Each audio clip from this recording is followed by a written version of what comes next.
noches para todos, bienvenidos para los que se están conectando, bienvenidos a todos los seguidores de la revista El Ático, bienvenidos también a los seguidores de Mulú Cartelístico que están por aquí acompañándonos esta noche tan especial, una noche después de esta Semana Santa en la que tenemos un tema importantísimo con un invitado de lujo, el padre Cristian Piedradita.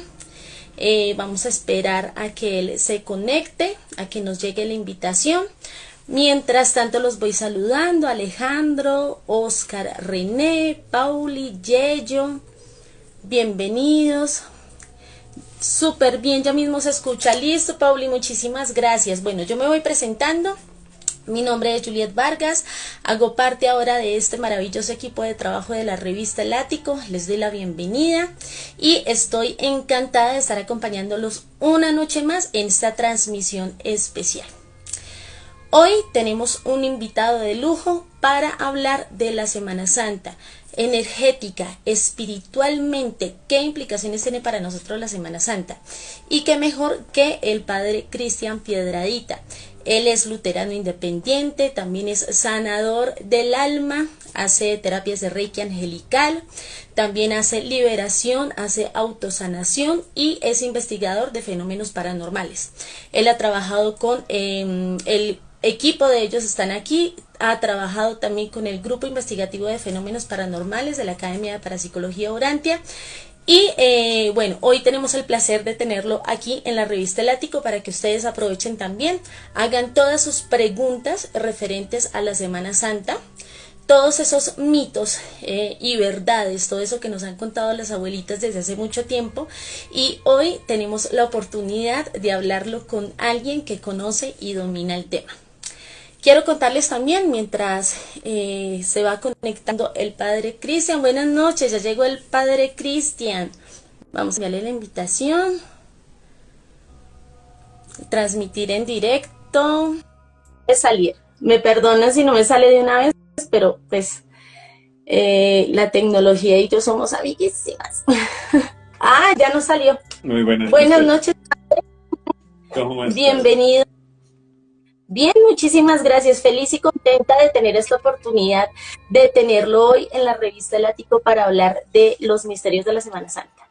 Ah, no, muchas Padre, gracias al Ático por invitarme acá, siempre muy feliz de estar en casa. Ah, muchas gracias. Bueno, padre, entonces yo creo, como ese tema es tan extenso, yo creo que vamos a aprovechar el tiempo. Vamos a empezar de una vez. Las personas que se van conectando, las saludo. Muy buenas noches. Mi nombre es Juliet Vargas. Gracias a todos los seguidores de la revista El Ático que en este momento se están conectando. Gracias a los seguidores también de Mulú que han venido por aquí. Y gracias al padre Cristian por aceptar esta maravillosa invitación. Ahora sí, entramos en materia y quiero presentarles al súper invitado de esta noche, padre Cristian Piedradita.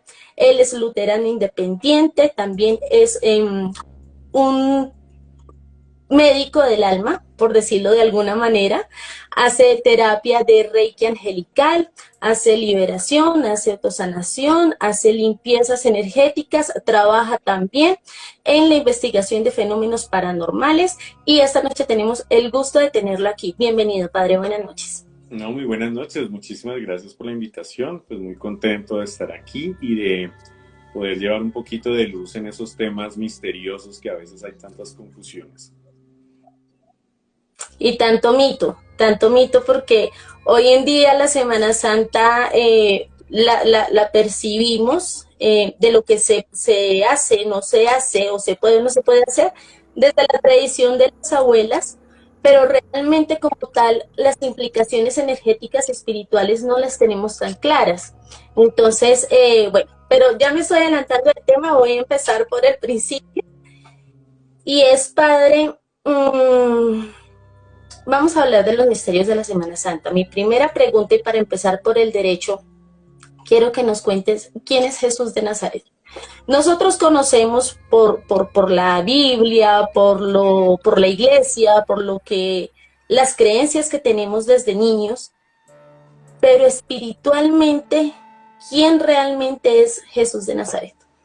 Bueno, Jesús es uno de los personajes más impresionantes de la historia, ¿verdad? yo lo he dicho muchas veces que yo estoy enamorado de Jesucristo. Creo que Él marcó mi vida, su mensaje y su ejemplo marcaron mi vida. Y por eso me dedico a esto. ¿Jesús quién es? Jesús es la encarnación del Cristo, ¿verdad? Cuando hablamos de Cristo, estamos hablando del ungido. Eso significa Cristo o Mesías, es la misma palabra. El ungido. ¿Y ungido por quién? Es el ungido por Dios.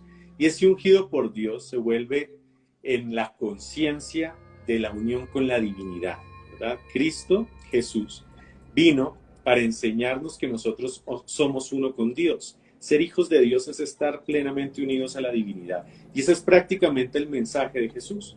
Espiritualmente, ese sería el Maestro, el Señor, que al elevar su conciencia se une a lo que es el Cristo, la unción, y tiene plena certeza, conciencia y verdad de que es uno con Dios, que es uno con el Padre, como en la Escritura lo dice. Y su mensaje fue enseñarnos que nosotros ya no estábamos debajo de Dios, que nosotros ya no éramos como algo minúsculo a lo cual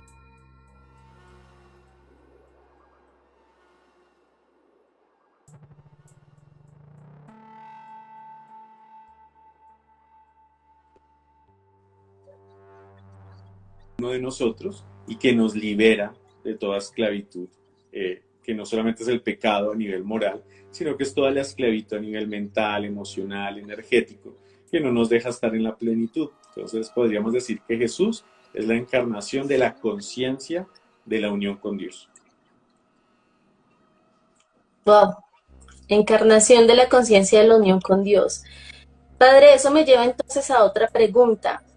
Esta semana que tuve la oportunidad de ver La Pasión de Cristo y todas las películas que hemos visto a lo largo de estos años frente a la Semana Santa, yo me pregunto entonces, ¿qué tipo de, qué tipo de Mesías era el que esperaban entonces los escribas? ¿Qué tipo de Mesías era los que esperaban los fariseos? Porque pues Jesús se convirtió en una amenaza para ellos al punto de llevarlo a la crucifixión, pero ellos todo el tiempo hablaban del Mesías y del Salvador. Entonces, ¿qué era ellos lo que esperaban que llegara? Lo que pasa es que el pueblo judío, y lo sigue esperando, esperan a un Mesías que libere al pueblo judío. Recordemos que el judaísmo se cree el pueblo elegido por Dios, ¿verdad? Que es un pueblo escogido por Él para que sean los que tengan como la verdad revelada. Y el Mesías que ellos esperaban era aquel que llegara a liberarlos en ese momento de la opresión del Imperio Romano y de todo tipo de opresiones de los extranjeros.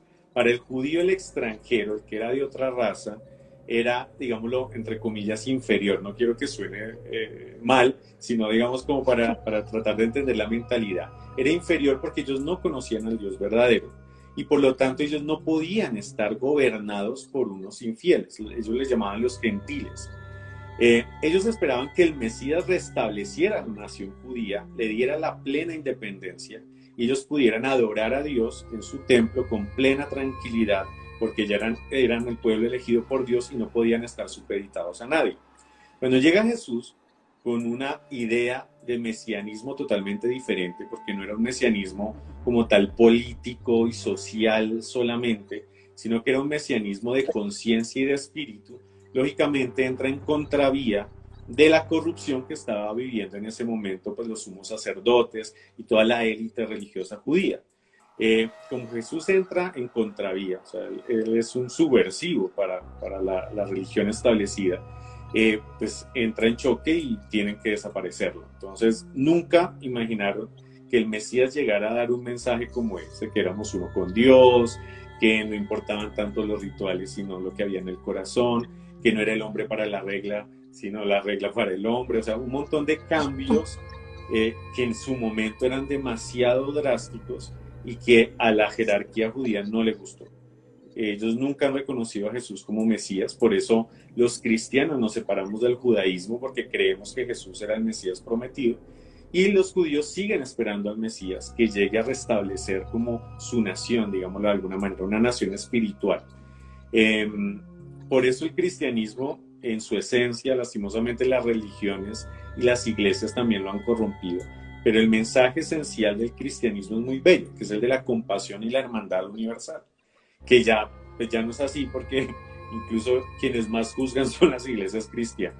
Nuestras naciones que son cristianas, católicas y demás, son las naciones más desiguales, donde hay mayor discriminación. Entonces no se está viviendo ese mensaje, pero el mensaje puro del cristianismo es muy bello, porque es precisamente la religión del amor, la religión de la compasión, de la hermandad, de la igualdad, la religión del amor puro y de la conciencia de ser uno con Dios.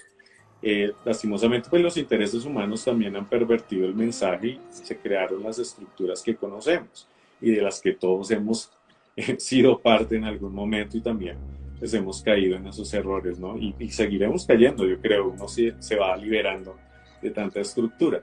Pero ese era el Mesías que ellos esperaban, entonces Jesús jamás fue para ellos una señal de Mesías, era un revoltoso que como que hacía milagros, pero era un revoltoso que no estaba aportando y por eso pues lastimosamente lo llevan a la crucifixión, ¿no? A la ejecución. Hechicería que le llamaban ellos a los milagros.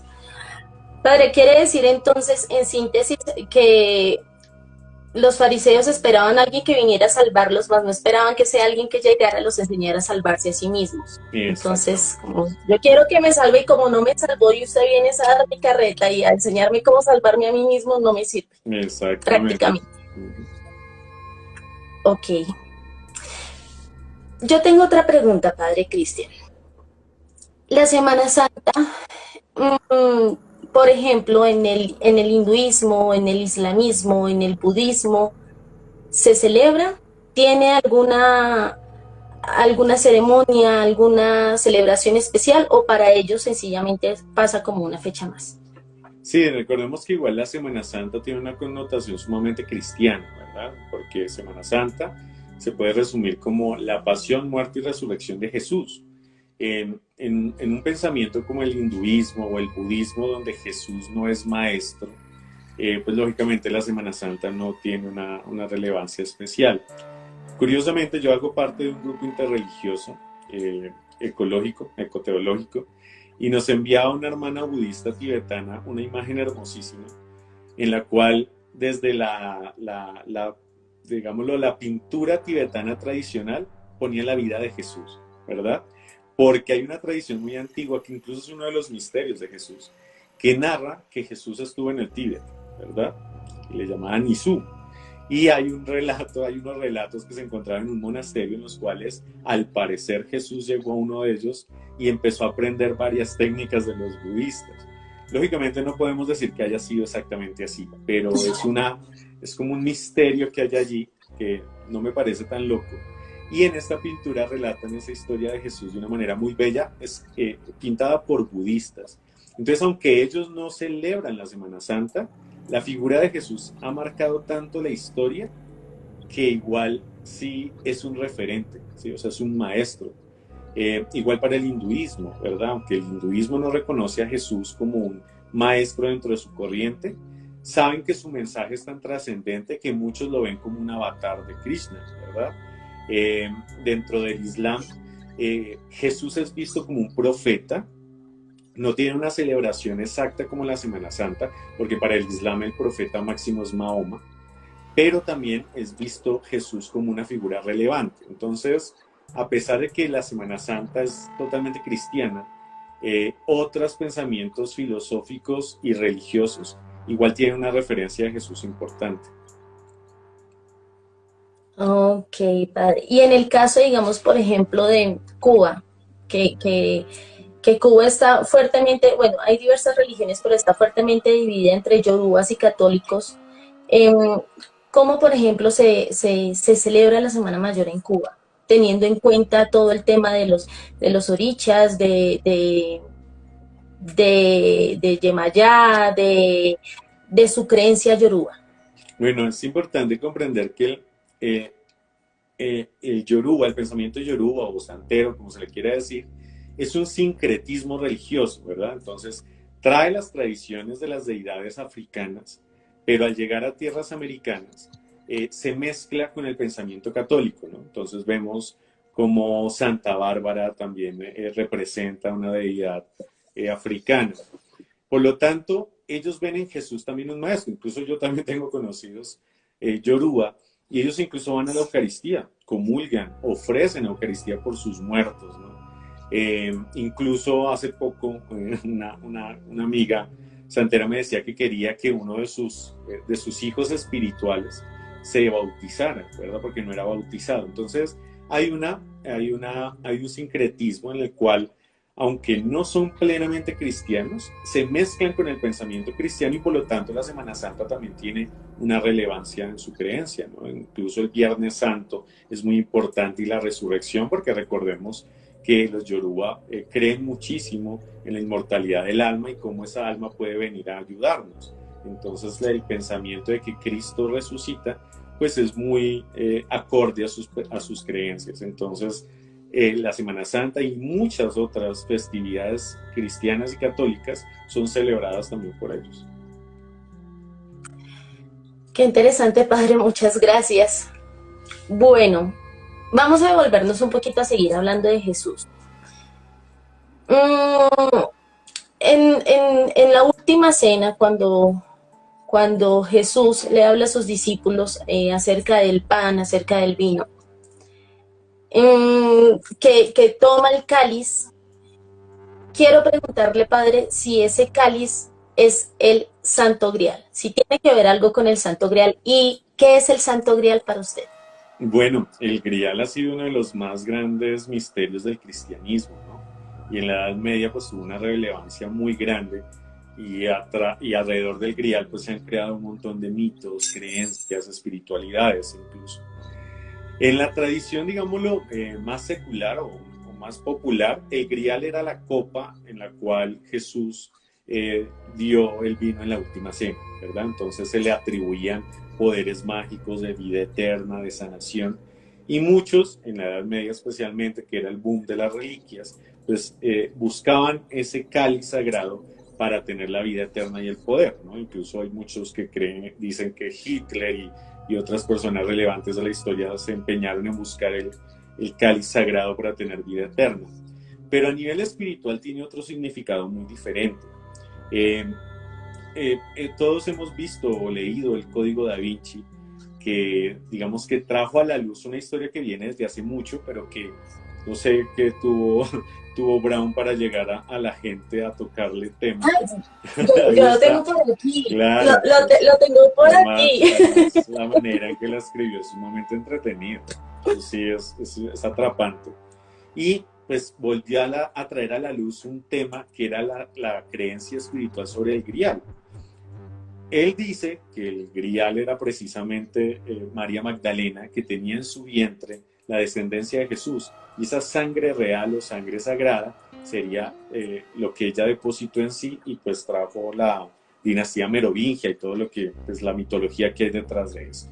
Ya a nivel espiritual, y para mí, yo pertenezco también a una orden neotemplaria, para nosotros el Grial, aunque pues hay cosas que no puedo revelar así nomás, pero digamos que encima el Grial es la creencia de que la presencia de la divinidad puede estar en nosotros, o sea, nosotros seríamos el Grial, ¿verdad? Y cuando tomamos conciencia de que la divinidad está en nosotros, nos volvemos en los vasos sagrados. La búsqueda caballeresca del Grial sería precisamente eso, entender y comprender que Dios está en mí, que yo soy ese vaso sagrado, ese teóforo, y ya cambiaría el sentido del Grial.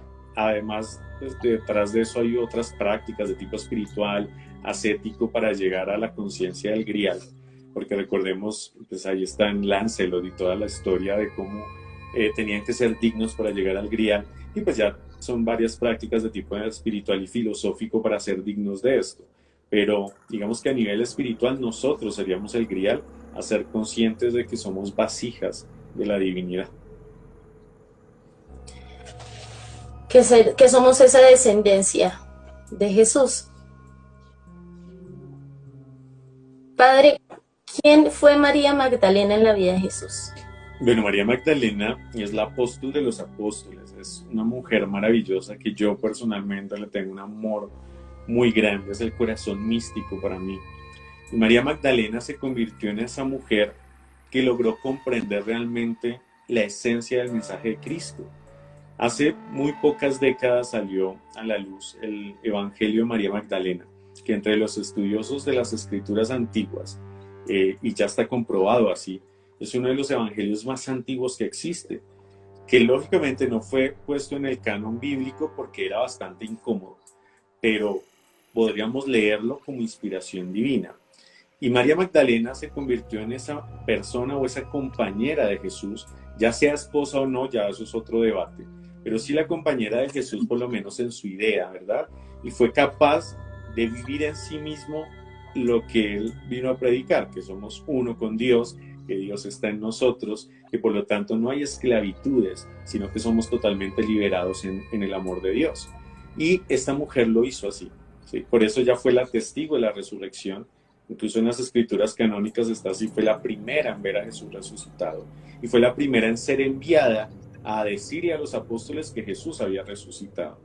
Es una mujer maravillosa. Lastimosamente, la misma historia, el machismo y la misoginia de las religiones trató de borrarla de la historia, pero es una mujer maravillosa. Y digo es porque su presencia está viva en la iglesia, y aquellos que nos consideramos de pronto rebeldes, que queremos enseñar un mensaje diferente de Jesús, tenemos a María Magdalena como patrona, ¿no? Porque ella es la mujer que logró mostrar realmente qué era la divinidad. Ya si Jesús se casó con ella o no, pues es un debate muy grande, no tenemos pruebas exactas arqueológicas o que nos digan que estuvieron casados, pero por lo menos sí era una compañera, y así lo dice en el Evangelio de María Magdalena, era la compañera de Jesús. Ya, pues eso será otro debate sobre si era esposa o no, pero era la mujer que estaba ahí, y yo digo que ella era su mano derecha, ¿no? Siempre hemos visto a Pedro como la mano derecha de Jesús, pero yo me atrevería a decir que fue María Magdalena, la mano derecha de Jesús, y fue la que logró entender realmente su mensaje. A mí siempre me ha causado mucha curiosidad que en muchos cuadros, o en la mayoría de cuadros que yo he visto de la Última Cena, María hace parte de los 12 apóstoles. Sin embargo, ella muy pocas veces se le niega ese apostolado, esa participación y se le excluye. Y desafortunadamente siempre quedó con la imagen de la prostituta, Sí, que Jesús se rescató. Sí. Es una imagen falsa, O sea que fue puesta por un papa en una de las predicaciones en Semana Santa, pero no hay ninguna prueba de que María Magdalena haya sido la prostituta arrepentida, ¿no? Entonces, eso fue también como para desacreditarla, ¿no? No porque una mujer prostituta sea menos, ni nada por el estilo, pero sí trataban de ponerle como ese estigma para quitarle como su lugar en la iglesia. Pero María Magdalena estuvo allí en la Última Cena, estaba allí sentada como un apóstol más. Y curiosamente, aquella es otra historia de misterio, pero curiosamente hace pocos años se reveló el documento en el cual el Papa había declarado inocente a los templarios, ¿verdad? Un documento que salió a la luz hace unos pocos años. Y a la par de que salió el documento, se declara a María Magdalena apóstol de los apóstoles, que es el nombre que ahora tiene, o el nombre que le dieron en la liturgia. Y muchos dicen que fue porque los verdaderos templarios que todavía existen presionaron a la iglesia para que lo hiciera así.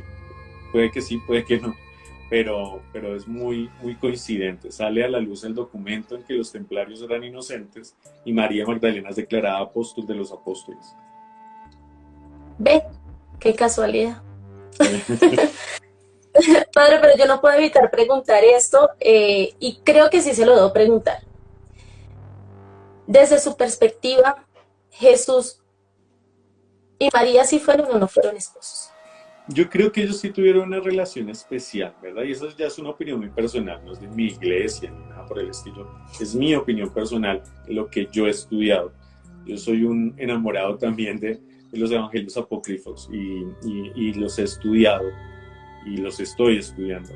Y pienso que María Magdalena sí en parte fue una compañera especial de Jesús. Yo creo que sí tuvieron una relación mucho más profunda en el amor que la de cualquier otro apóstol y cualquier otra persona con Jesús. Yo creo que sí tenía una relación especial y pues ya que haya quedado embarazada, no creo que no quedó embarazada de Jesús, pero sí tenían una relación especial, sí creo que sus corazones se configuraron, por eso yo la llamo el corazón místico, porque el corazón de ella, el amor que tenía hacia Jesús, la hizo una mística contemplativa de su presencia.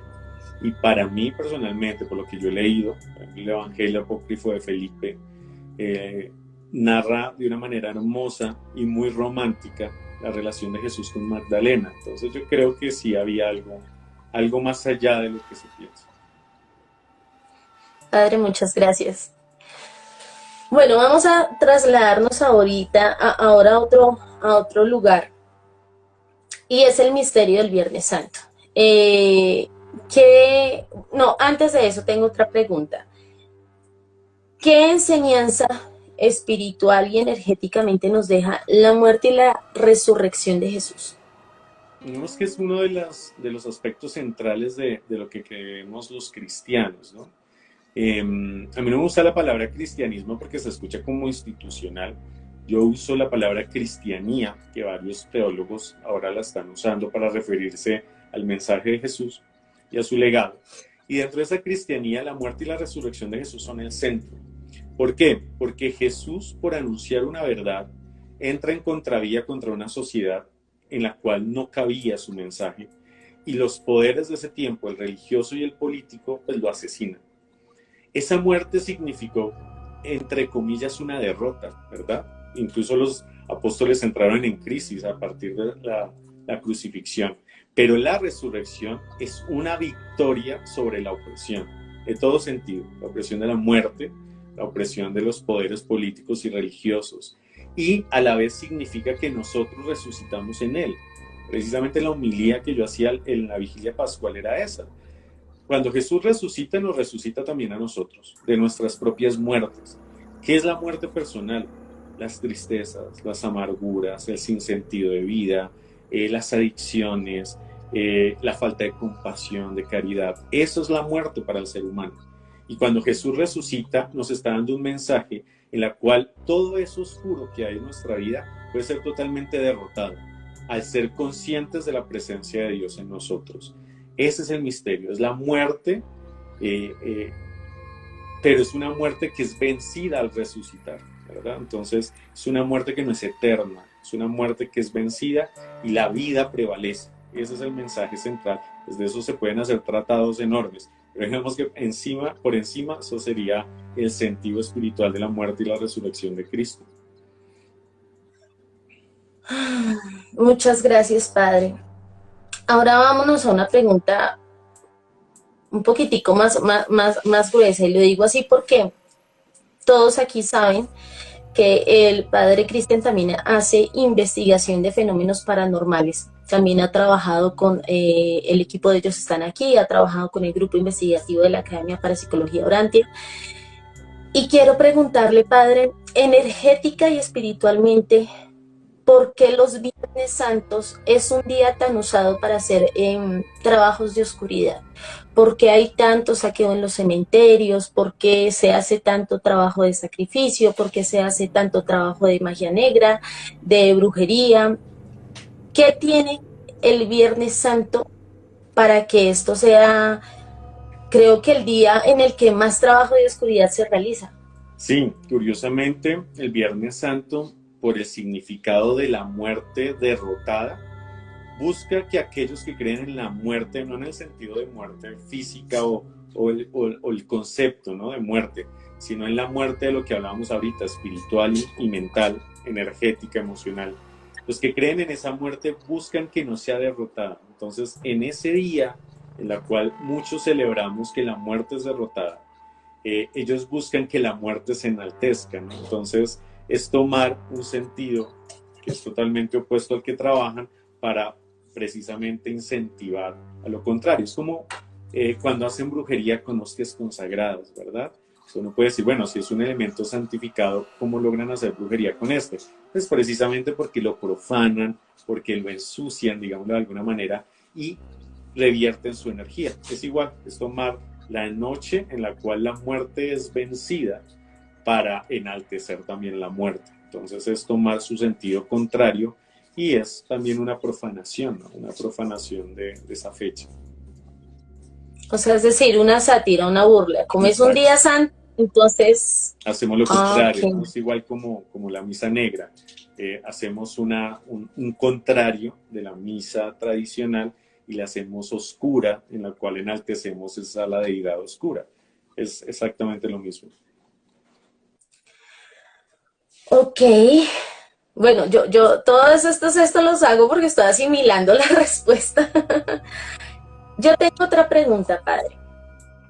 Mm, Desafortunadamente, durante todos estos años, y lo digo, yo hablo desde mi experiencia personal, yo tengo 33 años, y durante 33 años siempre como que la Semana Santa ha sido algo muy aislado para mí. O sea, reconozco que es pues la semana de Jesús, de su nacimiento, de sus enseñanzas, su muerte, su resurrección, por todo eso que pues nos han enseñado los abuelos, que nos han enseñado en la iglesia, que tenemos también como tradición en nuestras casas y en nuestras familias. Desafortunadamente, con el paso de los tiempos, la Semana Santa ha venido perdiendo para mucha gente, sobre todo para las nuevas generaciones, esa esencia y ese significado espiritual. Es decir, hoy en día la Semana Santa se toma.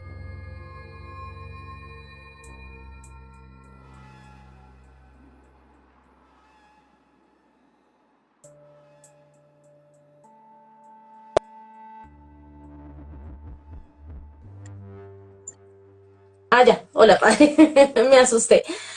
Entonces, como hoy en día lo tomamos como las vacaciones de Semana Santa, yo quiero que usted nos dé su mensaje a esas nuevas generaciones, o sea, a esas nuevas generaciones que hoy en día dicen, no, es que yo no celebro la Semana Santa porque es que eso es religión y eso es de mi abuelita y que pereza y que Jesús y que la Biblia y entonces yo me aíslo.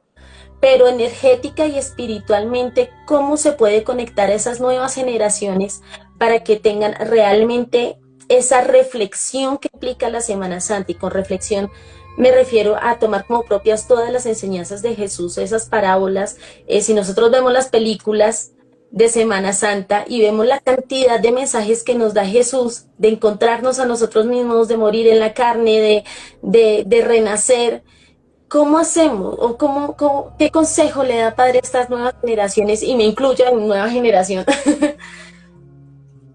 para que esta Semana Santa retome ese significado especial?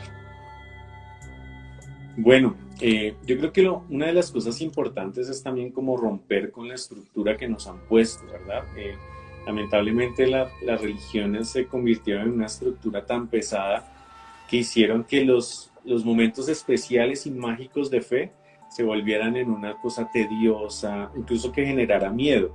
Precisamente hablábamos en esos días con mis papás y con unos familiares y contaban las historias de niños en que decían que, por ejemplo, desde el miércoles santo soltaban al diablo y que un montón de historias tremendas que yo decía, en vez de generar devoción, generan miedo y tedio, ¿no? Entonces obligan a los niños a ir a esas ceremonias que duran 3 horas y claro, se empieza a coger una apatía a lo religioso, ¿no? Yo creo que ahorita las generaciones no es que no tengan una creencia espiritual, sino que tienen apatía hacia la estructura, hacia la religión, no a lo espiritual.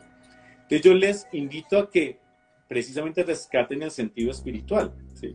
No es necesario estar en ceremonias, no es necesario hacer las procesiones, no es necesario eso, pero sí aprovechar la energía precisamente que tienen esos días sagrados para bendecir la propia vida. Entonces es simplemente que rescaten la espiritualidad de esos días. O sea, no es simplemente un día de vacaciones o unos días de vacaciones, que tampoco está mal que aprovechen para descansar, sino que detrás de esos días de descanso hay un sentido espiritual que nos libera.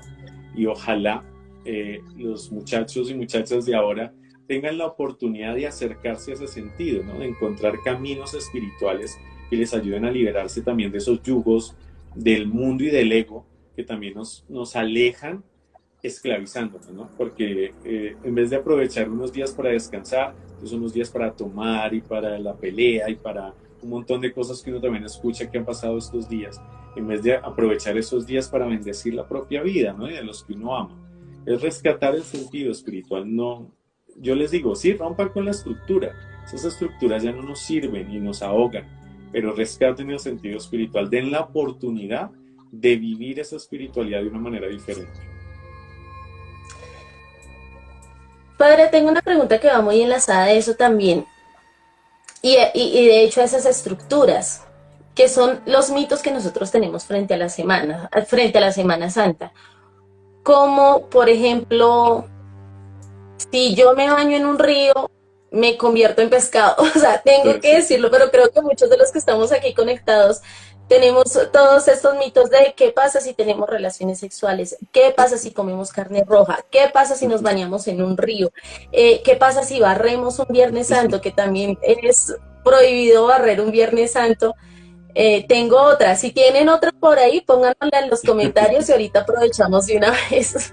sí, en la Semana Santa se crearon un montón de mitos, yo creo que con la intención de hacer respetar esos días, ¿verdad? O sea, su intención era como sacralizarlos, pero lamentablemente el pensamiento, y no estoy juzgando a la Iglesia Católica, pero el pensamiento católico hispánico que llegó es un pensamiento muy de miedo y del temor y la culpa. Entonces, en vez de sacralizar esos días de otra manera, empezaron a generar un miedo para que las personas por las restricciones como que vieran que era un día sagrado, ¿verdad? Entonces eso, se convierten en pescado. Entonces era un día donde no se escuchaba música, era un día donde todo el mundo andaba como callado, ¿cierto? Donde no se comía la carne roja, que eso no tiene, pues con todo el respeto a quienes siguen esas tradiciones, pero pues para mí no tiene sentido, porque eso a la final no te hace más o menos espiritual. Ya que sea una opción de vida por otros sentidos está bien, pero no es un parámetro espiritual, o que se quedan pegados y tienen relaciones sexuales, ¿verdad? Es uno de los mitos grandes. Empiezan en internet diciendo, no, es mentira porque no me pasó y cosas así. Porque claro, empezamos a generar incluso alrededor de la Semana Santa un aire de, por eso los muchachos se alejan de lúgubre, de aburrido, de triste, ¿verdad? Cuando al contrario deberían ser días de unión familiar, de alegría, de comer rico, de estar en familia, ¿cierto? Incluso pues yo lo hablo así sin tapujos, de disfrutar de la sexualidad, porque eso es parte de la vida, ¿no? Y hay una frase de Lutero que a mí me gusta mucho, y por eso también me hice luterano, en que decía, cada vez que yo me río, estoy con mis amigos, me tomo una cerveza, le estoy dando una bofetada a Satanás porque le digo, soy feliz porque Cristo me salvó.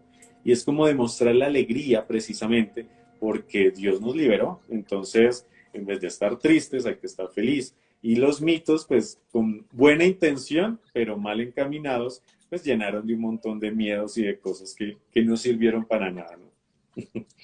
Padre, pues yo le tengo que agradecer infinitamente porque yo llevo 32 años sin bañarme los Viernes Santos, así que ya Tranquila que puedo no va a hacerlo volver pescado. tranquilamente. Bueno, vamos a darle lugar y paso a algunas preguntas de las personas que están conectadas. Entonces, para los que nos están viendo en este momento, aprovechen, este es el momento para aclarar mitos frente a la Semana Santa. Si ustedes tienen dudas frente a todos los misterios y todo lo místico que pasa en esta semana, aprovechen y escriban en los comentarios porque vamos a tomar 15 minuticos para responder esas preguntas. ¿Le parece, padre? Claro que sí, con todo gusto. Listo, entonces vamos a empezar por aquí si tenemos preguntas. Dice, hola padre. Uh, Marita. Bueno, no es referente a la Semana Santa, pero pues el padre Cristian te va a dar la información de cómo buscar esa ayuda espiritual. Hola padre, quería consultarte algo, que hay una persona que me está haciendo daño a punta de rezos. ¿Cómo hago en ese caso? Me he venido enfermando mucho. Bueno, eso se llaman conjuraciones y son un ataque psíquico espiritual. Entonces yo le aconsejo que hay que buscar un profesional. Pues con todo el gusto, si quiere, pues yo también la podría atender o la persona con la que ella sienta afinidad espiritual para que la ayude, porque ya digamos que cuando tenemos un ataque y nos estamos viendo afectados, pues ya simplemente hacer cosas no nos van a ayudar a liberar. De pronto sí podemos mejorar, lo que yo he recomendado, el agua exorcizada, la medallita de San Benito, hacerse un baño de sal, esas cositas ayudan a mejorar los síntomas, pero si ya estás bajo un ataque, pues hay que hacer todo un proceso de liberación para que ese ataque cese. Entonces sí es indispensable.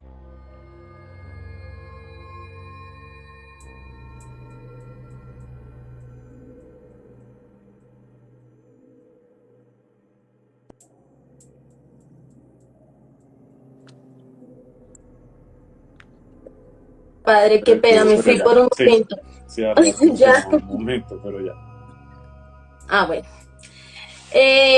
Bueno, tenemos otra pregunta de AK21. Padre, una pregunta. ¿Qué piensas sobre las religiones que niegan la Trinidad? Digamos que es muy difícil juzgar otros tipos de creencia espiritual y religiosa, porque yo creo que precisamente el conocer a Dios es tan amplio, tan grande, que es muy difícil decir tú estás bien o tú estás mal. Sí, yo creo que eso es una búsqueda muy personal. Yo no juzgo ninguna religión mientras profese el amor, mientras no profese violencia y no busque dañar a otros, me parece que está bien. Entonces, yo no juzgo. Para mí, en mi experiencia personal, pues la Trinidad tiene una significancia y así lo vivo. Pero también he conocido personas que no entienden la Trinidad y son personas con una alta espiritualidad, ¿cierto? Como los budistas, por ejemplo. Entonces, no juzgo eso. Yo creo que cada uno encuentra su camino espiritual y es correcto si te hace pleno. Muchísimas gracias, padre. Bueno, vamos a seguir leyendo los comentarios. Recuerden que este es un momento para hacer todas las preguntas que ustedes tengan pendientes frente a la Semana Santa. Vamos a estarlas respondiendo en estos minuticos. Judy Paola Gon, hacia nosotros también tenemos una mano derecha. Jofi, el padre por eso puede hablar de todo, porque lo ha estudiado. Mi admiración y respeto, padre, dice Jofi 21. Environment 04, es bueno ver cómo una persona que sí ha estudiado sobre estos temas da su punto de vista con argumentos válidos. Padre, hay muchos saludos amorosos por aquí. Dice, de Ah, bueno, muchas Camindariri, gracias. él tiene los términos apropiados. Ahora todo tiene sentido en cuanto a los viernes y su misterio energético. Vamos a saludar a Natalia, Sebastián, a Julián, a Portela. Muy buenas noches. Padre, una pregunta de parte de Environment 04DR. ¿Con oración y devoción podemos salvar a un alma que se encuentra en el infierno o estas almas ya están condenadas a la perdición en el infierno? Bueno, ahí hay varios puntos de vista desde la teología. Hay una que afirma que aquella alma que llega al estado del infierno, recordemos que el infierno no es un lugar, es un estado espiritual, que cuando llega al estado espiritual del infierno o ha decidido estar en ese estado espiritual, no tiene redención porque es una decisión definitiva, ¿verdad? Es como si alguien está en el cielo, se va después para el infierno. Esta postura teológica dice que no se puede pasar de un estado a otro. Pero hay otros que piensan que es posible que incluso las almas e incluso los demonios tienen redención, ¿cierto? Que desde el amor ofreciéndoles tienen la oportunidad de ser liberados de esa muerte espiritual. Pues ya cada uno escoge su creencia, pero son las dos posturas a nivel teológico que existen. Muchas gracias, padre. Vamos a seguir leyendo los comentarios. Dice, debería ser más un vínculo con la espiritualidad. La Semana Santa debería ser más un vínculo con la espiritualidad que con la religión. La religión es un concepto humano. La espiritualidad es la divinidad como tal, la conexión con el Creador. Así es. Sí, señor. Bueno, seguimos saludando a Natalie Sarmiento. Qué buen tema. Un saludo para Juliet. Gracias, Natalie. Por acá les da risa ahorita que estábamos hablando de lo de quedarse pegado, ponen muchos emojis. Pero de verdad, padre, que eso ha sido un mito Sí, a es lo uno de largo los del mitos tiempo. más Nos propagado y dice que Héctor más Ramos Monroy. curiosidad da. Sí, nos dice Héctor Ramos Monroy, no jugar. Otro de los mitos de la Ah, Semana sí, no Santa. Sí, jugar. no Sí, por jugar, ejemplo, padre. los juegos de azar, que porque habían jugado en las prendas de Jesús, ¿no? En el Evangelio narra que los soldados, unos centuriones, se juegan a suerte la ropa de Jesús, la túnica de Jesús. Entonces está prohibido jugar porque sería como un irrespeto. Eso también es una creencia, ¿verdad? Lo que yo decía ahorita, si tú vives en la alegría de Dios, las expresiones como el juego no tienen nada de malo, ¿verdad? Si tú vas a ir a jugar ya por vicio, por adicción o simplemente con irresponsabilidad, pues lógicamente está mal. Pero pues el juego hace parte de la diversión, entonces no tiene nada, pero sí es un mito a partir de que los soldados se jugaron las ropas de Jesús. Ok, o sea que no pasó nada si jugué ayer uno. No, no tiene nada. Gracias, padre. Bueno, soy Shakespeare. Padre, sobre el ayuno, por favor, háblenos. Gracias. Bueno, el ayuno es una de las prácticas espirituales muy bellas. Lastimosamente no se ha direccionado bien y se han cometido muchos errores y malos conceptos. El ayuno siempre ha tenido como objetivo una purificación personal, incluso del cuerpo, ¿no? Ahora se usa mucho el ayuno intermitente como una manera incluso de desintoxicar el cuerpo, pero a nivel espiritual era tomado de una manera similar. Era como que el ser humano por decisión personal se abstuviera de ciertos alimentos o de los alimentos de un día para centrarse en su parte espiritual. Era como una lucha de voluntad para que la voluntad se fortaleciera. También era un acto de solidaridad. ¿Por qué? Porque lo que yo no consumía ese día se lo daba a alguien que no tenía para comer. Entonces el concepto de ayuno es para purificación personal, para centrarme en mi espíritu o para ser solidarios con los que no tienen. Ya cuando se hacen los ayunos que para pedir favores, entonces yo ayuno para que Dios me dé trabajo, eso no está bien, porque Dios no necesita que tú ayunes, Dios no quiere que sufras o algo así. O hacer ayunos prolongados sin una dirección espiritual. Yo he tenido personas que han llegado a consulta porque incluso han tenido desórdenes psíquicos por hacer ayunos. ¿Sí? Entonces una mujer hace poco vino a consulta y tuvo un ayuno de 3 días y claro, su cuerpo colapsó y empezó a tener alucinaciones, se desnudó, salió a la calle, iba después a maltratar a su hijo, entonces tuvo que ser internada y ella después decía, yo no sé qué me pasó, o sea, yo veía a alguien que me hablaba y estudiamos y no tenía nada espiritual, entonces fue una descompensación de su organismo al no consumir alimento y tuvo este episodio. Entonces también cuando ustedes decidan ayunar debe estar dirigida por un director espiritual, por eso se llama así, por un orientador que les permita hacer un ayuno saludable y con el sentido real. Hay que tener cuidado de hacerlo por hacerlo porque se pueden hacer daño. Muchas gracias, padre. Tenemos otra pregunta de Kika 1989. Dice, si la cruz en su momento fue muerte para Jesús, ¿por qué se venera el Viernes Santo y en general en la religión? Porque la cruz en su momento significó muerte, ¿no? Era incluso una ejecución humillante, ¿verdad? Las personas que se crucificaban se hacía fuera de la ciudad, que era donde estaba como lo impuro, y estar colgado en la cruz, que además debió haber sido una tortura horrorosa, era una manera humillante de sacrificio, de ejecución. En ese momento eso significó humillación y muerte, pero cuando Cristo resucita, la cruz se convierte en un símbolo del vencimiento de la muerte. O sea, Jesús no quedó en la cruz, sino que venció. Y por lo tanto, tiempo después, el cristiano tomó la cruz como un símbolo de victoria sobre la muerte. Ese es el sentido de la cruz. Ok, bueno, otra pregunta. Gracias, padre. ¿Uno puede adquirir dones por medio de la espiritualidad o solo se nace con ello? ¿Es posible despertar esos dones?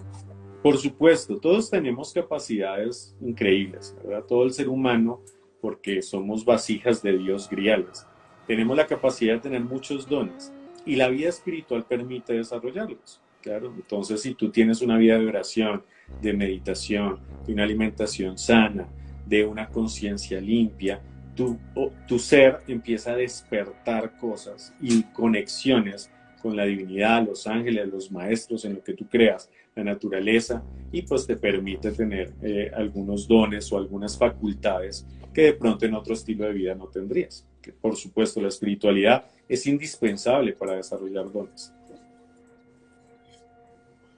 Bueno, ya sabemos, todos podemos. Alejandro Bermúdez, padre, ¿es verdad que no se puede comer? Él quiere profundizar en lo de las carnes. Sí. ¿Es verdad que no se puede comer algunas carnes en Semana Santa y por qué? Esta tradición viene desde muy antigua y especialmente de la tierra palestina. El abstenerse de la carne roja era una manera de ayuno, ¿sí? Porque en Palestina, en esa región, pues era mucho más común comer pescado que comer carne roja. La carne roja era un lujo. Entonces, cuando tú te abstenías de comer carne roja, era una manera de decir que ayunabas de ese alimento lujoso, digámoslo así, muy rico, para comer algo mucho más sencillo. Aquí es al contrario, ¿no? Acá el pescado es más costoso que la carne roja. Entonces, vino una tradición de una región que era muy diferente a la nuestra, pero se arraigó. No es que esté prohibido, no es que sea malo, ¿verdad? Si tú comes carne roja un viernes de Cuaresma o un Viernes Santo, no te vas a ir para el infierno. O sea, eso no tiene nada que ver. Simplemente es una tradición que tenía un sentido especial en su momento, pero cuando se arraigó en todas las tradiciones sin un sentido, pues se volvió una prescripción que incluso es tediosa, ¿no? Entonces, hay familias que pues para comprar pescado va a ser difícil, ¿cierto? Entonces, se volvió absurdo. Entonces, no, eso es más una tradición que una prescripción espiritual, no tiene un sentido espiritual. No, padre, la verdad usted no sabe lo agradecida que yo estoy con usted, porque ya puedo hacer muchas cosas que yo no, realmente bueno, no sabía que podía Dios, hacer. esa es la idea. Bueno, ¿qué poder tienen los 33 credos? Dice Ceci López. Bueno, digamos que pues el credo de por sí es una oración muy poderosa, es una oración de confesión del poder divino.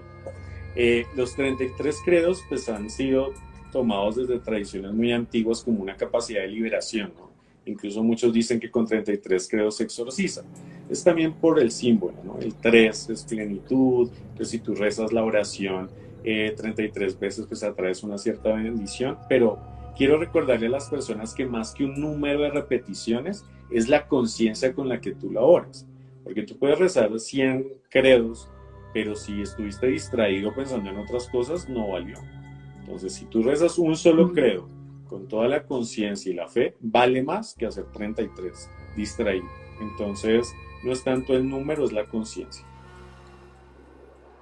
Gracias, padre. Bueno, aprovechen que vamos a responder las últimas preguntitas. Mi arroya, padre, ¿por qué tanto énfasis en el Evangelio con relación al vestuario de Jesús? Una túnica blanca de una sola costura. Me causa mucha curiosidad ese énfasis. Digamos que eso también tiene un simbolismo. Hay que recordar que el Evangelio no es una biografía de Jesús, ¿sí? El Evangelio es una construcción de la conciencia espiritual del mensaje de Jesús. Por eso incluso a veces los evangelios se contradicen, porque no es un hecho histórico totalmente. Lógico, tiene cosas históricas, pero no es una biografía como tal.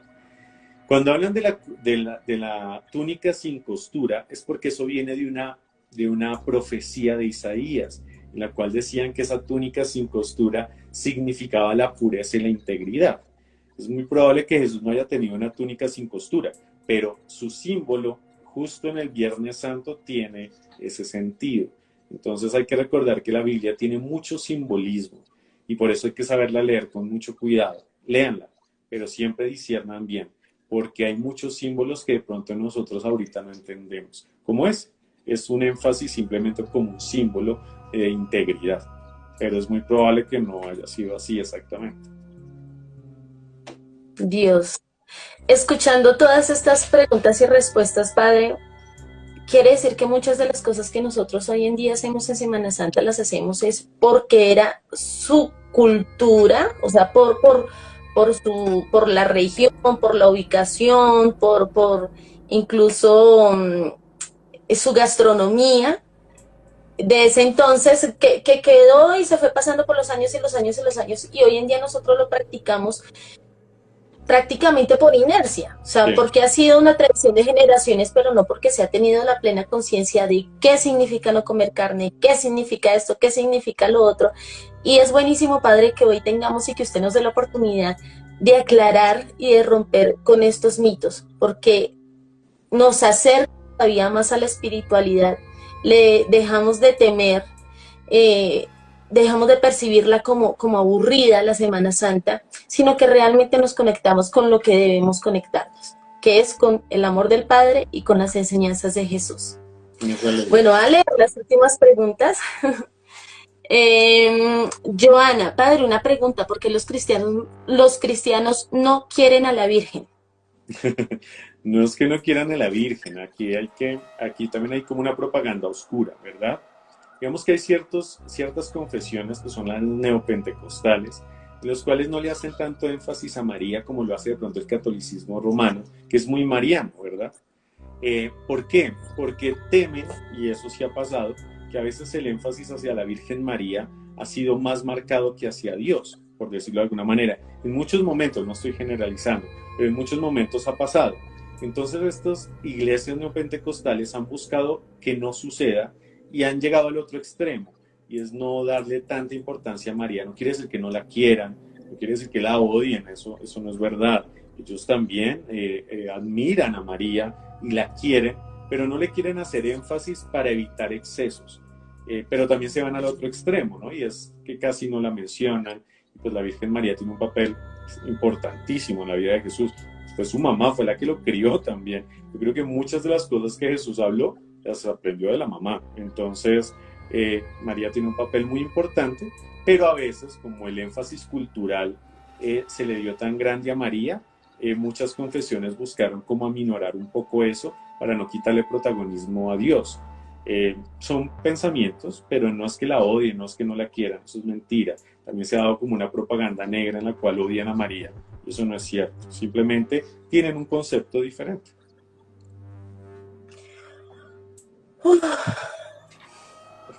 Bueno, padre.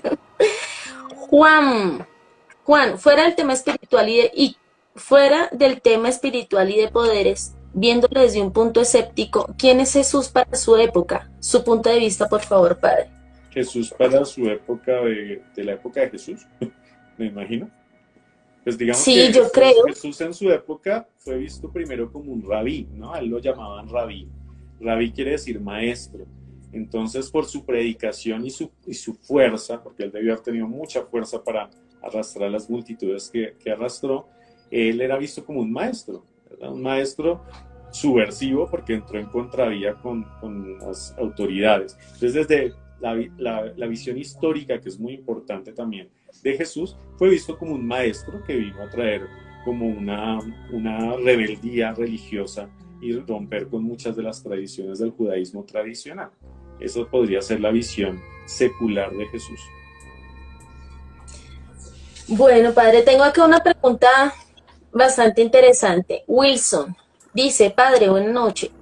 Mi pregunta es, si estamos en el 2021, después de Cristo, ¿cuántos años aproximadamente pasaron desde la creación de la vida hasta el nacimiento de Jesús? Bueno, eso no lo sabemos. Digamos que ya desde la parte religiosa, pues el judaísmo tiene unas cuentas, ¿verdad? Estamos como en no recuerdo ahorita exactamente, en el 5300 algo, que se supone que es desde la creación, pero lógicamente eso no lo sabemos. Ya desde la antropología y demás sabemos que han pasado millones de años desde la creación del mundo y pues algunos miles de años desde que salió el Homo sapiens, ¿cierto? 5000 años más o menos, 5000, 8000 años. No, mentiras, más. Sí, 3 millones de años desde que nació el Homo sapiens, desde que salió el Homo sapiens. Entre 3 y 8 millones de años. Entonces, pues digamos que es muy difícil saberlo. Nadie tiene el número exacto, digámoslo así. Entonces, pues no. Digamos que incluso en la religión, en el cristianismo, nunca ha sido un pensamiento importante, digámoslo así, sino que precisamente se cuenta desde Cristo, porque pues Cristo fue el liberador, ¿no? Entonces se cuentan los años desde Cristo, porque es como la era de la liberación, la era cristiana. Bueno, padre, muchas gracias. Vamos a darle paso, no sé cómo estamos de tiempo, cuánto llevamos. Dios, ya se nos pasó 1 hora, entonces no sé si tenemos oportunidad, padre. Dame oportunidad, ¿cuántas preguntas? Hay muchísimas, pero dame un número de preguntas y las respondemos. ¿Dos? Listo, entonces tenemos Lina López. Padre, ¿cuáles serían las buenas prácticas para llevar una Semana Santa más espiritual y en conexión con Dios? Es un poco lo que yo les comentaba, ¿no? Yo creo que la vida de alegría es el mejor testimonio de la presencia de Dios. Entonces, para mí, la Semana Santa, así la vivo yo. La Semana Santa es compartir con mi familia, es estar con mi familia, es comer juntos, es descansar juntos, es orar juntos, es estar en familia. Yo creo que eso es indispensable. Y estar felices, o sea, tener una sonrisa, cantar, disfrutar una película, ¿sí? O sea, comer rico en familia. Por tradición nosotros siempre hacemos como una cena especial el viernes y el sábado santo. O sea, es como vivirlo en la alegría, en la fiesta. Es muy parecido a Navidad, o sea, es otra Navidad. Entonces, pues para mí el consejo es ese: vivan en alegría, vivan con su familia, es la mejor práctica porque eso los conecta con Dios. Muchas gracias, padre. Entonces vamos a darle espacio a la última pregunta, o más bien al último comentario. Dice, padre, ¿por qué la iglesia se enfrasca a veces en victimizar la crucifixión de Jesús si Él no está muerto y la muerte es solo una parte de la vida? Bueno, digamos que lastimosamente esa cultura del dolor y del sufrimiento se marcó mucho en el cristianismo hispánico, ¿verdad? O sea, el cristianismo que viene mediterráneo, más bien, que viene de Italia, España, Portugal y una parte de Francia, fue un cristianismo que hizo mucho énfasis en el sufrimiento de la cruz, porque culturalmente les llamaba la atención. Entonces ahí es la época del barroco donde vemos estos cristos sangrantes, con unas heridas abiertas, que tenían el sentido de que las personas se conmovieran ante el sufrimiento de Jesús, pero cometieron el exceso y es que se quedaron allí. O sea, no hicieron el otro énfasis, que era precisamente la resurrección, que es el triunfo, sino que se quedaron en el sufrimiento de Jesús. Y pues eso pues tampoco está bien. Hay que contemplar la cruz porque es una parte del camino de Jesús muy importante, pero de allí vamos a la resurrección. O sea, la cruz no fue el final, fue incluso, podríamos decir que el comienzo de la liberación. Pero culturalmente, digamos que eso marcó mucho y es Hispanoamérica está muy marcada por eso, ¿cierto? Nosotros tenemos muchas tradiciones de Cristo sangrante, ¿cierto? Nada menos del Señor de los Milagros, que es una de las emblemas más importantes religiosos en Colombia, y es un Jesús pues, sangrante, herido, que llamaba a la devoción, era parte de la cultura también. En cambio, el cristianismo oriental, aunque la cruz es muy importante, ellos hacen muchísimo énfasis en la resurrección, es también cultural. Entonces, pues somos hijos también de nuestras culturas. Bueno, padre, muchísimas gracias por apartar este espacio para nosotros. Muchísimas gracias también por darnos la oportunidad de hacer estas preguntas que creo que todos teníamos atoradas desde niños. Y esta es una maravillosa oportunidad para aclarar y desmitificar también la Semana Santa. Padre, bueno, tú haces Reiki angelical, haces sanación, liberación espiritual, también haces talleres, he visto que haces talleres. Por favor, cuéntanos a los que están conectados, cuáles son tus redes sociales, cuál es tu contacto, cuáles son los servicios que tú ofreces, y te doy la palabra. Bueno, muchas gracias. Sí, digamos que la misión que yo tengo es el de ser un orientador espiritual y desde mi formación y mi vocación, pues ayudar en los procesos de liberación, de sanación, de limpieza energética, de ayuda en prosperidad, es como ayudar a las personas en su progreso espiritual. Pues para eso pues tengo diferentes técnicas de lo que he estudiado, entre ellas el Reiki angélico es muy importante para mí porque me ayudó también a sanarme de muchas cosas y pues he tenido maravillosos testimonios de sanación física y espiritual. Trabajamos todo lo que es sanación cuántica también, todo se hace por medio de ángeles, yo soy angiólogo y para mí los ángeles son muy importantes, todo se trabaja por medio de los ángeles y pues se hacen todos los procesos de liberación también de las personas que son víctimas de brujería o que lleguen a tener alguna influencia espiritual negativa. Se pueden contactar conmigo al número de la oficina, que es el 320-341-2638, que es el WhatsApp donde les dan toda la información de cómo acceder. Y en las redes sociales, estoy aquí en Instagram como Cristian Camilo PM, en Facebook tengo la fanpage Cristian Piedrahita, en Twitter, aunque no lo manejo tanto, estoy como @padrecristian, y ahí pues también pueden escribir y se les da información. La idea es que el trabajo espiritual que yo realizo es para ayudar a la plenitud de la persona, su transformación personal. Entonces no solamente como mucha gente a veces se acerca de libéreme la brujería y salí, sino que es, si estás siendo víctima de brujería, rompemos eso, pero te ayudamos también a ver de dónde, qué punto débil atrajo esa brujería y por qué llegó. Entonces es también una liberación emocional y mental importante. Ese es como el énfasis de mi trabajo. O sea, a fortalecerte y a blindarte espiritualmente también. Exacto. Sí. Padre, no sé si alcancé a cogerlo todo. 320-341-3648. 2638. 320-341-2638. Lo voy a poner aquí en el chat para que ustedes tomen nota. Y bueno, no me queda más que agradecerle primero al Padre por su tiempo, por este live tan maravilloso. Ha sido un tema enriquecedor para mí. Creo que aquí hemos aprendido todos. Muchísimas gracias también a todas las personas que se conectaron a Revista El Ático, que nos dejaron sus preguntas, que se tomaron el tiempo de ver este maravilloso live. Esperamos verlos el próximo lunes con un nuevo live, con un súper invitado también de lujo. Recuerden que tenemos podcast, tenemos nuevas ediciones de la revista, tenemos investigaciones paranormales y pronto también saldrá aquí en la revista del Ático una investigación de fenómenos paranormales con el grupo investigativo de la Academia de Parapsicología Urantia en un lugar maravilloso. Entonces no se lo pierdan. Abrazos enormes para todos, abrazos para usted también, Padre, muchísimas gracias. Que tengan una feliz noche y que compartan en familia. Chao. Que Dios los bendiga y muchas gracias, muchas gracias.